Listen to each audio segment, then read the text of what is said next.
네, 오늘은 사이비와 이단 구별법 마지막 시간 세 번째 시간입니다. 네, 우리가 이제 세 주째 이 부분을 설명하고 있는데요. 오늘이 가장 요긴합니다. 그래서 오늘 얘기를 좀 잘 들으시고 여러분들이 거짓된 신앙에 미혹받는 일이 없도록 해주시면 좋겠어요. 간단하게 한번 몇 초 안에 한 30초 안에 한번 써머리 해볼까요? 첫째 시간에 종교는 인간이 스스로 도달할 수 있는 최고의 진리를 교육하고 또 학습하는 것이다 라고 얘기했기 때문에 종교는 신앙과 다르다. 반대로 신앙은 절대자에 대한 믿음에서 출발한다. 그래서 기독교는 종교라기보다는 신앙이다라는 말씀드렸고요. 또 이단과 사입이라는 말 자체가 초기에는 굉장히 구분된 말이었고 그렇지만 지금 현재는 막 혼용해서 쓰고 있다 그랬어요. 그래서 저는 그 문제가 되지 않는다고 보고요. 이단과 사이비의 특징을 두 번째 시간에 저는 자기들의 교리에서만 구원을 얻을 수 있다라고 하는 이 독단성, 그리고 성경 66권 외에 다른 경전을 갖고 있다. 그리고 가장 궁극적으로 그들의 그 중심 욕구는 재물, 즉 돈을 밝힌다. 실제로도 열매를 통해 그들을 알게 된다 그러셨어요. 예수께서 숨은 의도, 그들의 그 노력하는 일이라고 하는 그 숨은 의도를 파악하려고 하는 것은 어렵고 불가능한 일이니까 사람은 결국은 외형을 보고 판단하니까 사람에게 가장 쉽게 분별할 수 있는 방법, 겉을 보고 판단하라는 거예요. 결국 그들이, 그 집단이, 그 단체가, 그 선지자가, 그 목사가, 또 그 성도가 내놓은 삶의 결과가 무엇이냐, 그걸로 그의 인생을 총평하라 라고 말씀하신 거였어요. 자, 이제 오늘은 이제 마지막 시간인데 오늘이 조금 어렵고요. 그러나 여러분들이 정말 잘 깨달으시면 이게 평생 동안에 참된 신앙을 가져가는 아주 밑거름이 되리라고 생각됩니다. 첫 번째는요, 거짓 신앙은 잃어버리지 않은 사람들을 대상으로 합니다. 다시 말하면 기성교인들을 포섭하는 게 1순위예요. 자, 성경을 한번 볼게요. 마태복음 오늘 본문을 한 번 더 읽어봅시다. 마태복음 10장 5절 6절을 제가 드린 말씀을 염두에 두고 한번 같이 읽어볼게요. 예수께서 이 12를 내보내시며 명하여 이르시되 이방인의 길로도 가지 말고 사마리아인의 고을로도 들어가지 말고 오히려 이스라엘 집에 잃어버린 양에게로 가라. 먼저 여기서 좀 우리가 설명해야 될 게 이방인이라는 표현인데요. 복음서에서, 특별히 마태복음에서 이방인이라는 말을 쓸 때는요, 이거는 여러 민족이라는 말하고 구분된 말입니다. 마태복음 또는 복음서에서 이방인이란 말은 타종교, 이교도라고 그냥 이렇게 번역하시는 게 가장 확률이 높아요. 한 8, 90% 이상은 이방인이 이교도를 얘기하는 거예요. 다른 종교를 믿는 사람. 반대로 이방 또는 모든 민족이라는 말을 쓸 때는 복음의 증거가 필요한 유태인을 제외한 그동안의 복음의 빛이 가려워졌던 다른 민족을 얘기하는 거예요. 그렇게 보면 복음서에서는 여러 민족 또는 모든 민족이라고 할 때는 복음이 필요한 대상, 이방인이라고 하면 우리 하나님을 믿는 백성이 본받아서도 안 되고 혼용해서도 안 되는 다른 종교라고 그렇게 보시면 돼요. 자, 그렇다면 예수님의 말씀이 뭡니까? 이방인에게 먼저 가지 마라 라고 얘기해 줬죠. 그 얘기는 다른 종교인들을 포교의 우선 대상으로 삼지 마라, 전도나 복음 증거의 우선 대상으로 삼지 말라는 게 예수님의 말씀이에요. 우리는 예수님의 말씀을 너무 함부로 가볍게 생각하는 경향이 있어요. 자, 그러면 이단이나 사이비 논쟁에 빠진 사람들한테 질문을 해봅시다. 이단이나 사이비 종파를 주장하는 그 사람들은 기존의 교회와 교인들을 자기네와 같은 교단, 같은 진리의 대상이라고 생각하나요? 아니죠. 여러 이단 종파들은 우리 기존 교회의 교인들을 거짓된 신앙, 잘못된 신앙이라고 생각해요. 또는 그들하고 완전히 다른 종교라고 생각하죠. 먼저 만약에 같은 종교라고 생각한다면 포교를 하기 위해서 어쩔 수 없이 우리 다 같이 예수 믿는 사람이죠, 이렇게 접근하는 거 말고 그들 속에 진짜로 기존 교인들이나 이단이 같은 대상이다라고 하면 전도할 이유가 없죠. 왜냐하면 같이 예수 믿는 거니까. 그러니까 포교의 대상이 아닌 건 맞고요. 그럼 만약에 반대로 당신들은 우리 복음을 들어야지만 진짜 구원에 이를 수 있으니까 복음을 들어야 돼. 당신들하고 우리는 다른 종교야. 그러면 예수님의 말씀에 지금 거역하는 거죠. 이방인에게 가지 말라 그랬잖아요. 근데 왜 우선으로 갑니까?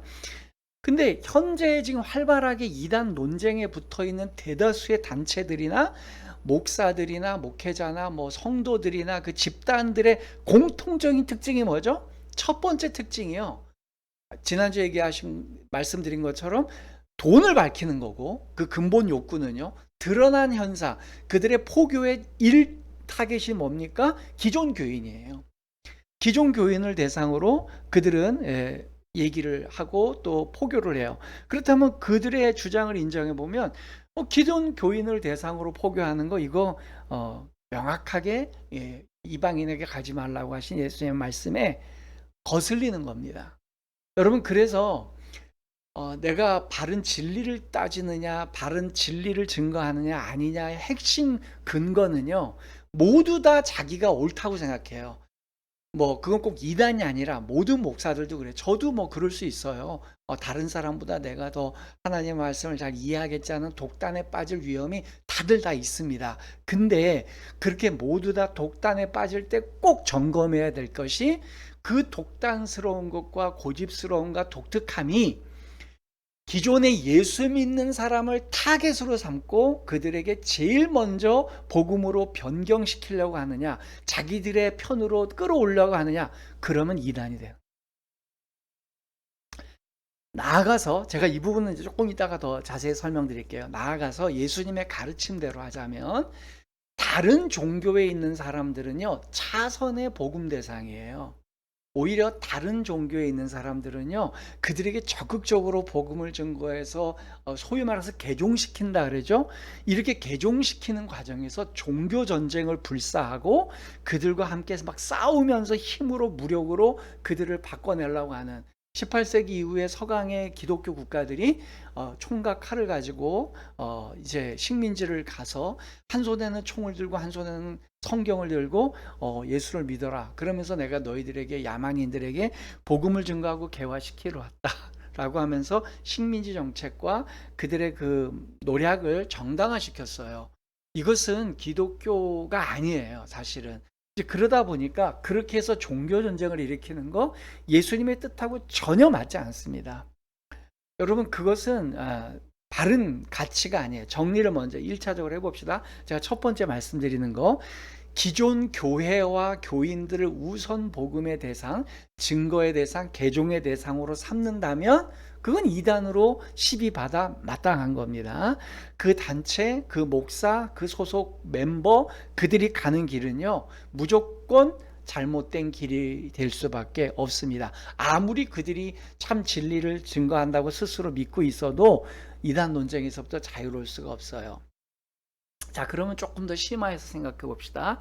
여기서 우리가 예수님의 이 가르침에서 가장 조심스럽게 봐야 될 그 표현이 있는데요. 예수님께서는 이스라엘 집의 잃어버린 양에게로 가라라는 표현을 썼어요. 여기서 잃어버린 양이라는 표현이 우리에게 오해를 낳게 해요. 이거를 대충 그냥 이렇게 가볍게 생각해 보면요, 우리가 흔히 교회에서 잃어버린 양 찾기, 잃은 양 찾기, 이런 구호로 전도 활동을 많이 하거든요. 그래서 우리의 보통의 생각 속에 잡혀 있는 잃은 양은 어떤 거죠? 교회를 한번 왔는데 그 뒤로 교회를 장기간 안 나오고 있는, 소위 말해서 장기 결석자, 이런 사람들을 잃은 양이라고 생각해요. 뭐 저도 과거에 그런 생각으로 이런 표현을 써서 잃은 양 찾기, 이런 구호를 저도 사용했던 목사 중에 하나입니다. 근데 이번에 제가 말씀을 준비하면서 이걸 잘 들여다보니까요, 예수께서 말씀하신 이 본문의 내용이 우리가 흔히 생각하는 내용하고 좀 다릅니다. 그 힌트가 이스라엘 집에 잃어버린 양이라는 표현을 썼어요. 자, 먼저 이스라엘 집에 잃어버린 양이라는 말은 조금 다시 뒤에 설명드리고요. 그러면 이 이스라엘 집에 잃어버린 양이라는 이 뜻이 뭘까? 이 뜻은요, 쉽게 말해서 당대 이스라엘 사람들, 당대 유대 종교 지도자들, 당대 유태교가 잃어버린 사람들을 얘기하는 거예요. 예수님이 잃어버린 사람이 아니고요. 예수님에게 한번 왔다가 안 오고 장기 결석되는 사람이 아니고요. 당대의 유태교가 포기한 사람들, 아예 방치한 사람들을 여기서 말하는 이스라엘 집의 잃어버린 양이라는 표현인 거예요. 이게 매우 중요해요. 여러분, 이게 무슨 말인지 알겠죠? 잃어버린 양에게로 가라. 이스라엘 집이 잃어버린 양이라는 건 이스라엘 공동체라는 사람들이 포기하고 잃어버리고 방치한 그 사람들에게 가라는 거예요. 이해되셨죠? 자, 요거를 조금 더 제가 설명드리기 위해서 두 번째. 그러면 이렇게 생각할 수 있죠. 예수님은 유태교 이단입니까? 이렇게 얘기하는 사람들이 있어요. 반기독교자들 중에 예수 그리스도는 고대로부터 있었던 유태 종교인 유대교의 이단이다.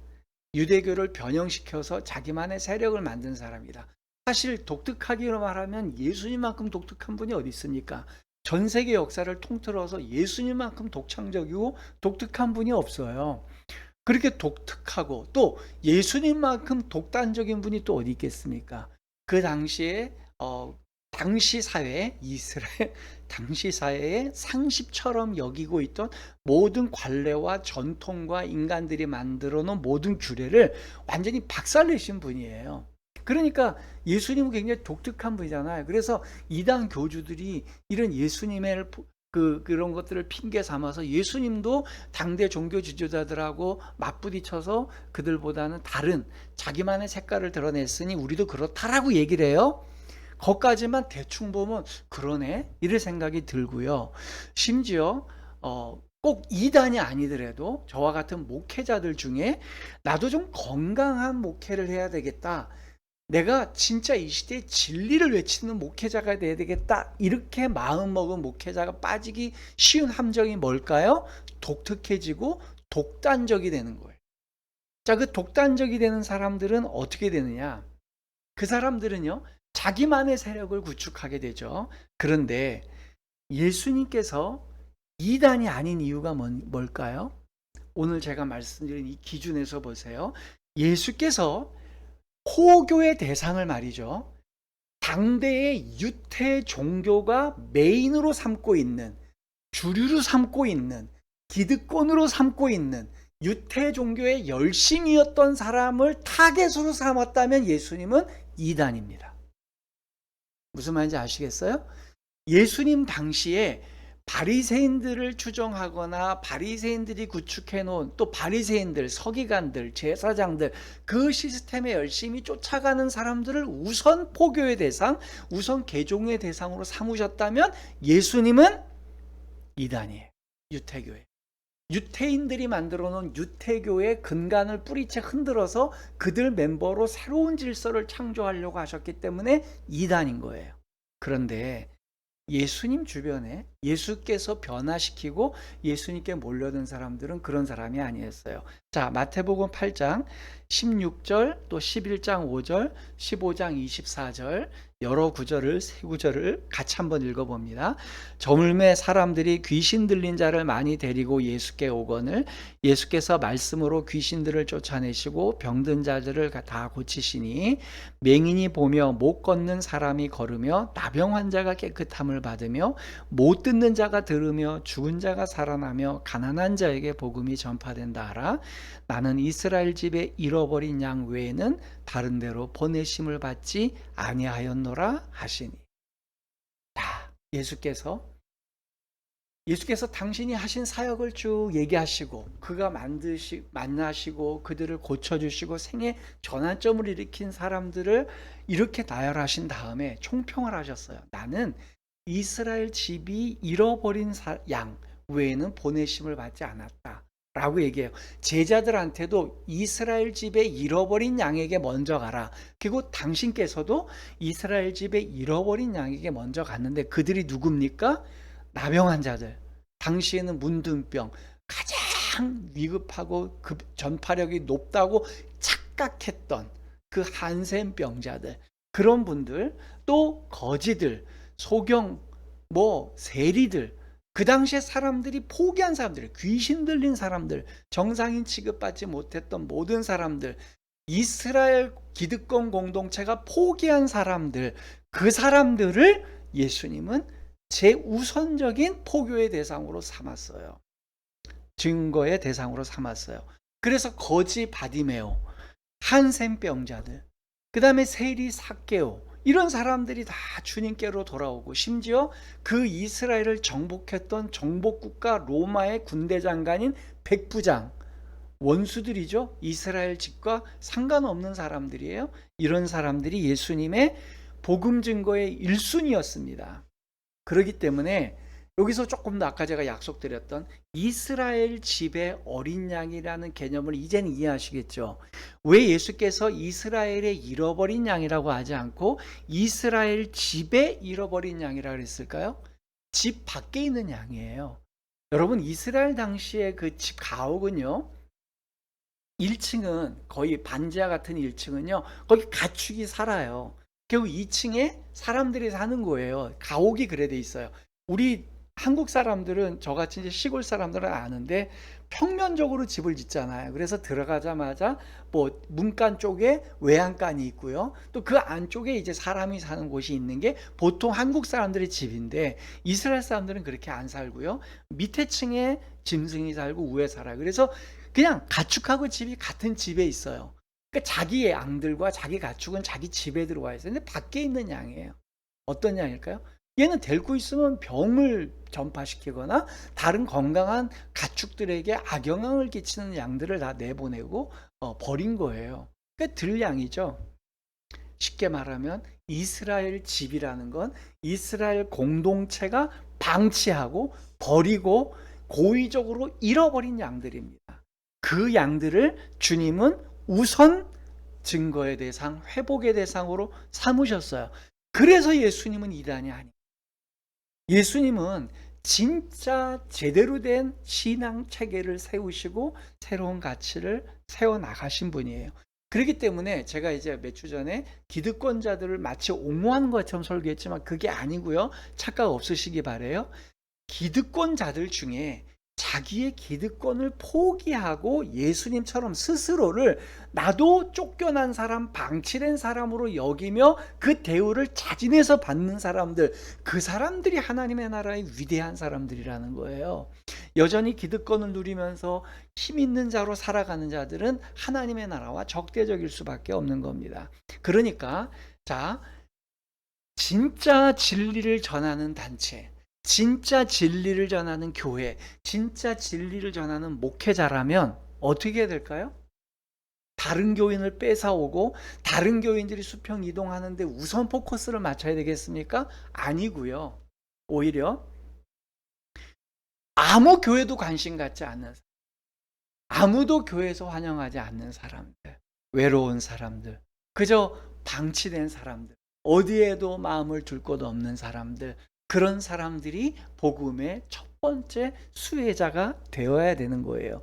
그 사람들을 우선적으로 대하고 기성교회가 관심 갖지 않고 기성교회 교인들에 탐하지 않고 오히려 교회 바깥으로 밀려난 사람들에게 복음 증거의 1차적인 목적을 댄다면 누가 그 목회자와 그 교회를 향해 이단이라고 여기겠습니까? 상식적으로 생각해 보세요. 어떤 교회나 단체나 종파가 기존의 교회를 우선 포교의 대상으로 삼지 않고 한다면 누가 이단 시비를 붙습니까?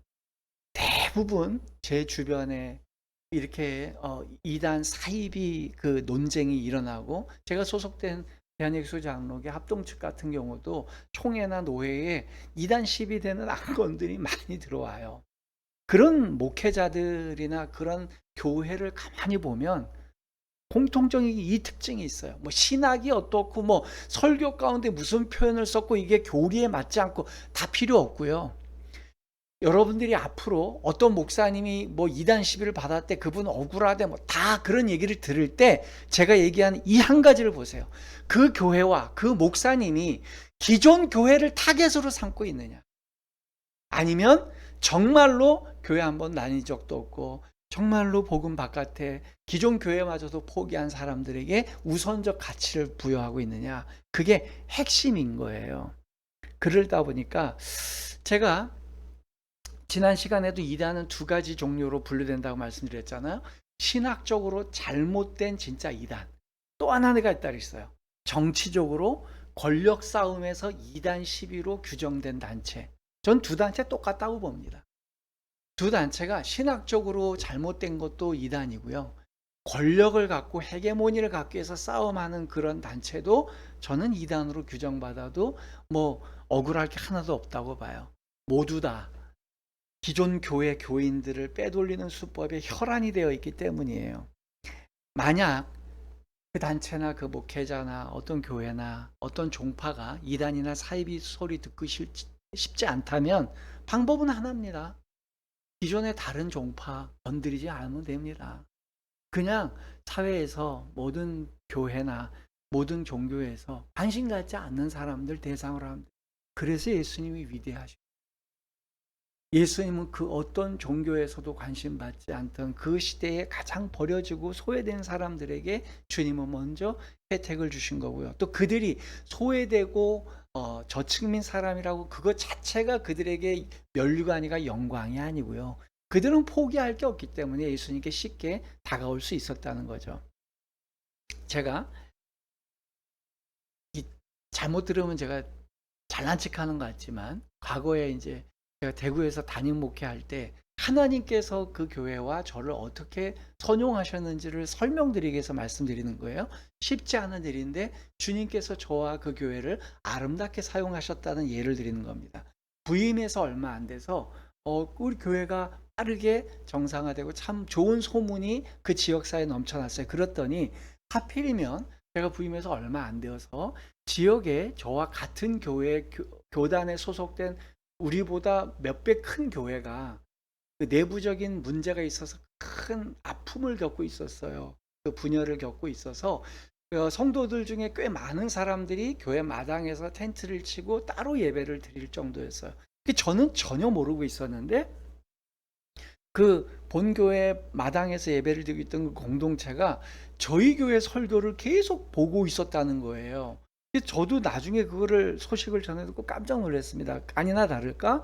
그리고 반년인가요? 그런 이제 대치 상황이 1년인가요? 반년인가요? 숫자 약해서 한참 뒤에 그 공동체를 이끄는 대표분들이 오셨어요.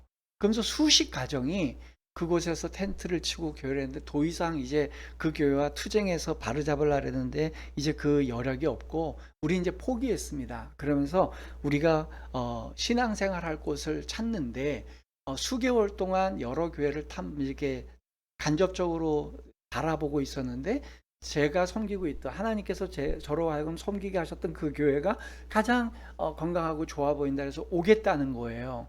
그래서 저희를 지금 수십 가정인데 받아주십사 이렇게 요청을 합니다. 그때 뭐라 그랬냐면 안 된다 그랬어요.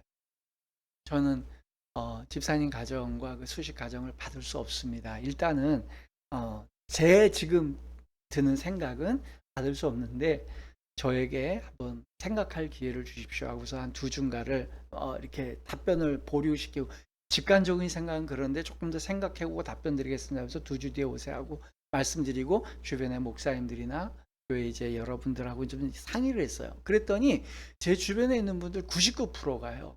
전부 다 받으라는 거예요. 어쨌든 부임해서 얼마 안 됐는데 교세가 모여들고 사람들이 많이 모이는 것이 그것이 좋은 거다. 그리고 어쨌든 김 목사 설교를 좋아해서 온 거니까 잘 교화시키면 된다. 그래서 같은 교단이라도 어차피 그들은 그 교회 안 가니까 받는 게 맞다라는 조언들을 아주 그 따뜻한 마음으로 많이 조언해 주셨어요. 근데 제가 어떻게 했을까요? 안 받았습니다. 마지막에 최종 됐고 하나님 앞에 기도를 했어요. 하나님, 이걸 어떻게 해야 됩니까? 그때 주님이 지금 제가 느끼는 이 명쾌한 원리만큼은 안 느꼈지만 그래도 어떻게 같은 교단이고 물론 그 교회가 지금 내홍을 겪고 있지만 그래도 아직까지는 나는 그 교회는 하나님이 귀히 존귀 여기시는 교회라고 생각하기에 지척거리였어요. 몇 킬로 안 돼요. 그래서 그 교회에서 있었던 같은 교단 교회인데 어떻게 우리가 받아줄 수 있겠나. 그래서 그 공동체에게 그를 얘기를 했습니다. 도저히 받을 수 없고요. 여러분들이 뭐 5년, 10년 장기간 동안 교회를 안 다니시고 그 교회를 나온 다음에 다 여러분들이 신앙생활 잘 안 하고 난 다음에야 그렇게 찾아다니는데 없다면 우리 교육에 오시면 저희가 받아줄 않을 수가 없겠지만 지금은 절대로 단체적으로 움직이는 걸 받을 수 없습니다. 라고 얘기를 했어요. 그러고 났더니 제가 예전에 있었던 교회나 여러 군데서도 얘기가 나왔어요. 그래서 제가 그때 그런 설교를 했어요. 이제 저희 교회는 가급적이면 다른 교회에서 오시는 분들은 웬만해서는 진짜 안 오셨으면 좋겠습니다. 그리고 진짜로 생애 최초로 저희 교회 오시는 분들, 또 다른 종교가 기독교와 상관없던 분들이 저희 교회 오셨으면 좋겠습니다. 그랬더니 새가족부에서 1년이 지나고 이제 그 통계를 냈어요. 그러면서 올 한 해 동안 온 성도들 중에 그 교회에 정착한 인원이 78%가 정착을 했대요. 한번 교회 들어온 사람들은 78%가 교회 계속 다니시는 거고요. 그중에 55%가 완전히 생애 최초로 교회 오신 거예요. 그러니까 나머지 한 40%, 30% 되시는, 한 20% 되시는 분들은 그래도 어린 시절에 교회라도 좀 나왔다가 5년, 10년 장기간 교회를 안 나시던 분이지만 55%인가 그런 분들은 아예 초짜이셨던 분이에요. 이게 재미있는 에피소드가 법복을 입은 스님도 저희 교회에 오셨었다니까요. 그래서 예배를 다 드리는 참석했어요. 제가 이런 얘기를 왜 드리냐? 제가 잘났냐? 아니고요. 하나님께서 그때 그 교회와 저를 아름답게 사용하신 거예요. 그래서 어리고 경험이 일천했던 목사였지만 하나님의 마음을 알게 하셨고 주님이 그 마음을 주셔서 대변하셨어요. 그래서 그 수십 명을 받으면 저도 금방 부흥할 것 같았지만 그 욕구와 그 어떻게 보면 미혹이죠, 사실은. 그러니까 그분들을 못 받았는데 그분들도 제 뜻을 곡해 없이 받아들이셨어요. 그리고 가시고 난 다음에 오히려 완전히 새로 오신 분들로 교회가 가득가득 채워가는 그런 경험을 해본 적이 있습니다. 저는 또 다른 교회에서 하라면 그렇게 못할 거예요. 그러니까 전적으로 하나님이 하신 일인데 그때 그 경험을 하고서 느낀 게 있어요. 그래, 주님의 마음은 남의 교인들을 막 모아가지고 새가 불러줬다 그래서 그걸 제일 타깃으로 만드는 건 아니다. 또 하나 제가 한 가지 더 반대급부로 말씀드리면, 그러면 교회가, 김 목사님은 다른 교회의 교인이 다른 교회로 가는 것을 정죄합니까? 아니고요. 여러분, 어쩔 수 없이 어떤 목사님이 스타일이 안 맞는 분은 그 자기 스타일에 맞는 목사님한테 가고 그 교회에 맞는 곳으로 가야 돼요. 그리고 피치 못하게 교회를 옮길 수 있는 밖에 없는 정황에 있는 분들이 있어요. 멀리 이사를 간다든지 여러 가지 상처, 너무 돌이킬 수 없는 상처, 경제적인 큰 피해를 교인이나 목회자에게 당했다든지 이럴 경우에는 어떻게 다닐 수 있겠어요. 그러니까 그런 것들은 다 우리가 통용할 수 있지만 제가 말씀드리는 요지는 뭐냐, 기존 교인이나 다른 교회를 제우선적인 포교의 대상으로 삼고 전도의 대상으로 삼고 하는 것은 그건 지양해야 된다. 그거를 목적하는 사람들이 되게 제 주변에서 선후배들 가운데 이단 시비 당하는 목회자들이 공통적인 특징이 그래요. 그들은 이 교단 내에서 큰 혜택을 받아놓고 자기만이 옳다라고 얘기하고 다른 목회자와 다른 교회는 다 구원이 없다, 썩었다, 이 시대에 참 진리는 우리 교회만 와야 된다, 이렇게 떠드니까 문제가 되는 거죠. 마지막 세 번째입니다. 자, 첫 번째, 두 번째 내용 아시겠죠? 즉 포교의 대상, 또 전도의 대상, 우선 전도의 대상을 기존 교회로 삼느냐, 그렇지 않고 완전히 교회 밖에 있는 사람들을 삼느냐에 따라 그 교회의 건전성이 달려있다는 얘기였고요. 세 번째이자 크게는 두 번째죠. 그거 뭐냐면 예수님의 말씀이에요. 바로 거짓 교훈, 멸망으로 가는 길은요, 넓고 찾는 사람이 많습니다. 그러나 진리로 가는 길은 좁고 찾는 이가 적습니다. 자, 마태복음 7장 13, 14절 유명한 말씀입니다. 우리 같이 한번 읽어보겠습니다. 좁은 문으로 들어가라. 멸망으로 인도하는 문은 크고 그 길이 넓어 그리로 들어가는 자가 많고 생명으로 인도하는 문은 좁고 길이 협착하여 찾는 자가 적음이라. 여러분,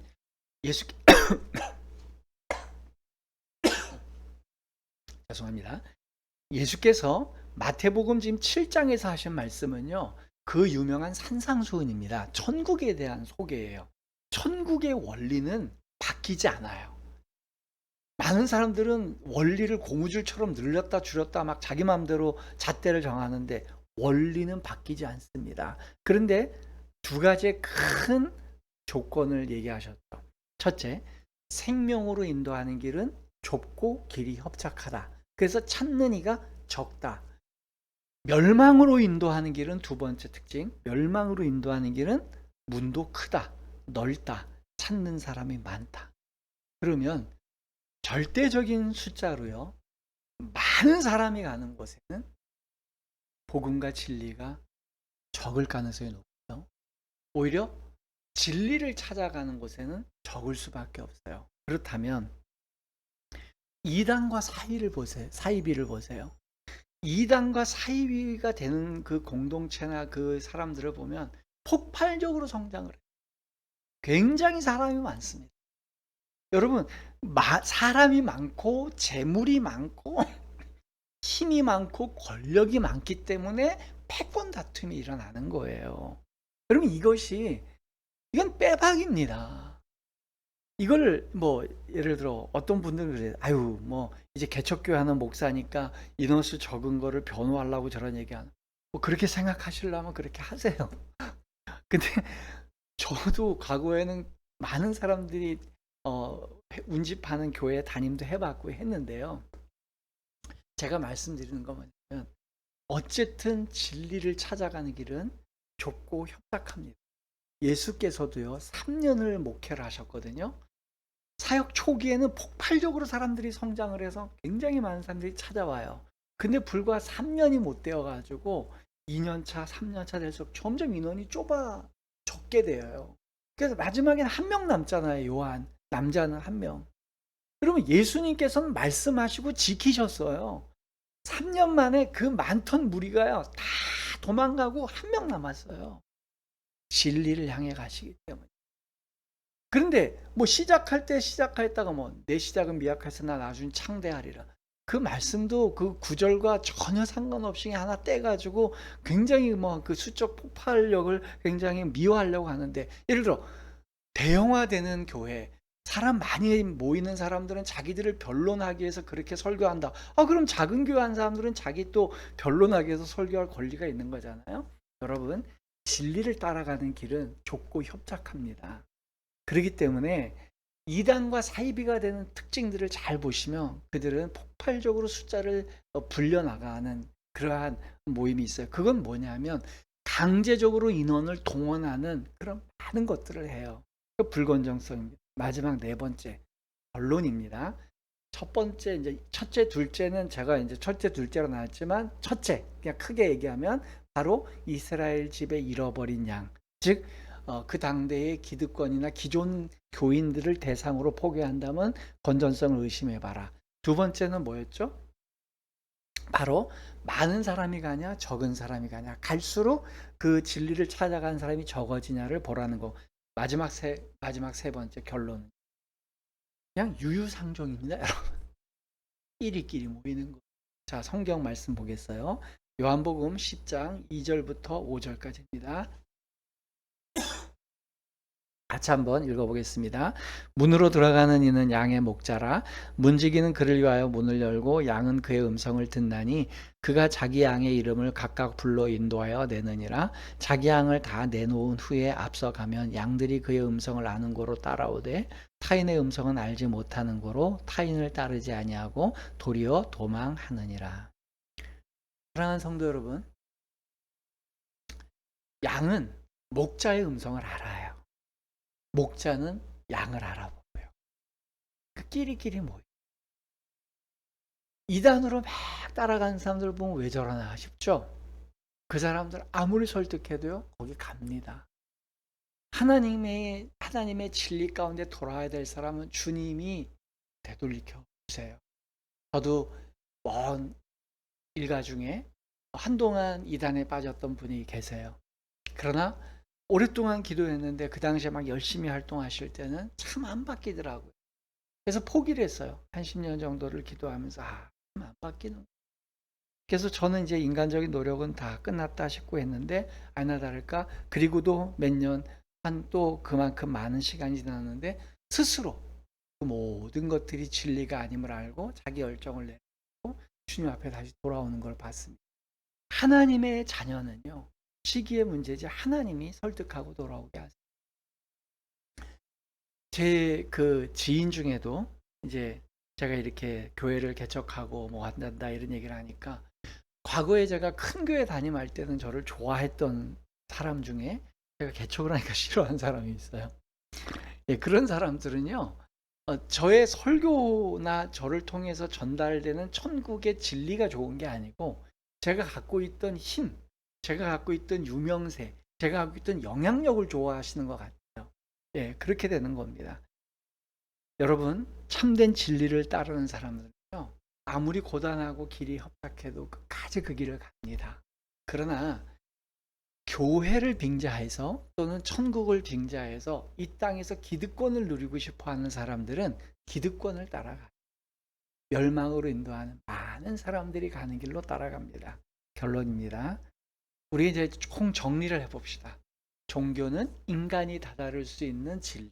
그러나 신앙은 절대자가 있음을 알고 그분을 신뢰하는 데서부터 세상의 모든 이치와 지혜와 지식을 분별하는 것. 방향이 다르죠. 내가 체계를 쌓아서 진리에 오르는 것과 하나님이 규정 지으신 것으로 이 세상을 규정하는 것 다릅니다. 그 다음에 자신들이 갖고 있는 교리와 경전, 이 성경 66권보다 더 강하고 영향력 있는 것, 심지어 성경 66권 외에 외경을 또 주장하는 분들도 안 좋아요. 요즘은 과거에 보수적인 미국의 신학교라는 신학교까지도 다 외경을 이제는 공식적으로 인용하는 시대가 되고 있어요. 여러분, 그래서 신학서적도 요즘은 평신도들이 읽기가, 저는 솔직히 말씀드리면 참 권면해 드리기가 쉽지가 않습니다. 너무 많이 정말 타락했고요. 너무 참 어수선합니다. 그리고 이단과 사이비는 돈과 사람들이 많은 것, 다다익선을 추구해요. 사람도 많아야 되고 돈도 많아야 되고 권력도 있어야 되고 영향력도 큰 거, 많고 크고 넓은 거 추구할수록 그거는 거짓된 신앙이 될 가능성이 높고요. 좁고 적게 갖고 또 좁고 협착하고 불편할수록 좋은 길로 가는 것이라고, 또 진리를 따라가는 길일 반증일 수가 있습니다.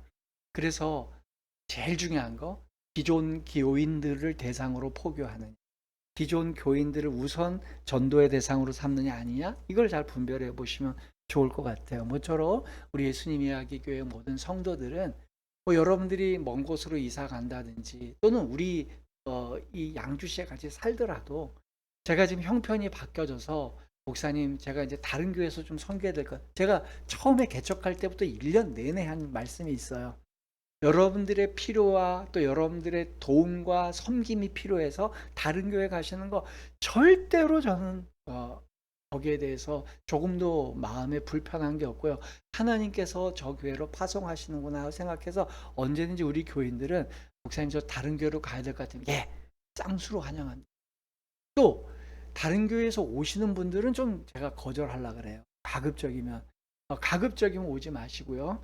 그러나 교회에 전혀 관심이 없던 분이라면 저희 교회에 적극 초청을 합니다. 그리고 우리와 함께 기초부터 신앙생활을 잘 쌓으셔서 기독교에 대한 편견 없는 곳에서 새롭게 아주 제대로 기독교에 대한 진리를 잘 쌓아가는 여러분들 되길 바라요. 그래서 우리 예수님 이야기 교회는 제가 말씀드렸잖아요. 저 혼자 예배드려도 되고, 제 아내가 동반해 주는 제 아내와 평생 둘이 예배도 드려도 되고, 제 자녀들이라도 커서 장성해서 다른 곳으로 이사를 가면 또 거기서도 예배를 드려야 되니까 그렇게 여러분들이 해가면 좋겠다는 생각이 있어요. 어쨌든 그래 살아가는 동안, 각자 살아가는 동안 요괴배 아까 찬양처럼 하나님께서 여러분들의 삶을 지도해 가는데 분별력은 갖고 계셔야 돼요. 그 분별력은 요번에 제가 해드렸던 첫째, 둘째, 셋째 설교를 잘 들어보시고 꼭 마음의 신비에 새기는 여러분들 되기를 바랍니다.